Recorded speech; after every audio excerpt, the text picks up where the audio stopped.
So this video is going to be a little different because by the time it goes up, I think the group buy for the Zoom 75 will be over, maybe. Don't really have a script for this one, and I can't really speak in a single cohesive thought, but we'll see what it's like to build and own the third installment of the Wuque and Meletrix lineup, the Zoom 75.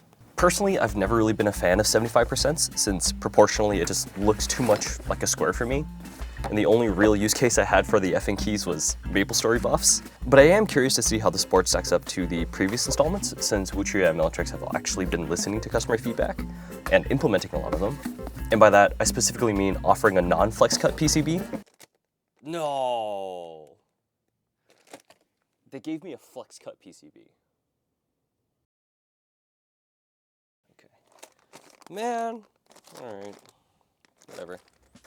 Disappointment aside, I will say I do appreciate just the sheer amount of stuff that you get with the Wuque and Meletrix products. And regardless if you decide to buy the add-on kits or not, I think they're reasonably priced. I think most of them are like sub 20 bucks, which is awesome since it helps to lower the price to entry for the mechanical keyboard hobby. And moving back to the Zoom 75, the main kicker for this board, apart from the standard PCB, is the top right blocker. You have the option between an LCD screen, F13 with a rotary encoder, F14 layout, or the badge kit. I don't think I'd ever use an F14 layout on a 75% because that just looks weird. So I'm just gonna go with the LCD screen. Aesthetically, the 75 is the same as the TKL and 65, with the slightly rough nano coating and the rougher spray interior coating. It still retains the same wedge-style side profile and the glass bonding case, which I'm still a big fan of, and I like how the feet now kind of hide the screws to provide a cleaner look. I am keen to see how this board will sound, since considering I did get the flex cut PCB, I have a strong inclination that it's going to sound like any other Wuque and Meletrix board I've built before. So to start off, I'll use the plate and case foam, PC plate with the Morandi linear switch, and we'll just take it from there and see how it sounds. God damn it.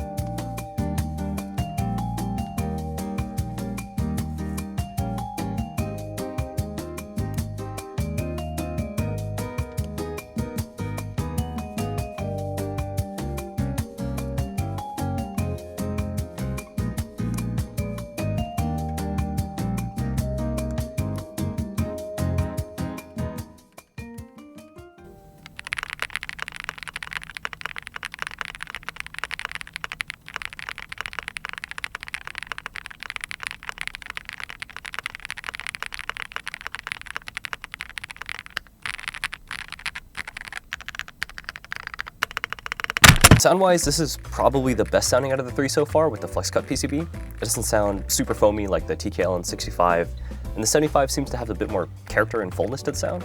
It is still foamy, don't get me wrong, but not like to the extent of the previous renditions. And even with the plate and case foam in here, it's still quite comfortable to type on without feeling like a complete trampoline. Personally, I think foregoing the case foam would probably be the best way to go in terms of sound and feel. It's still a very plush typing experience and has a subtle foam sound mixed in. I've heard a couple sound tests of the non-flex cut PCB. My recommendation, choose that. You can't go wrong, and honestly, it sounds pretty good.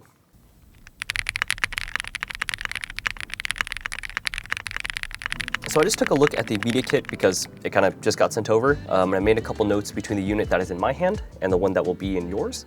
So starting off, the storage bag will be black. The one that I have is a $25 increase.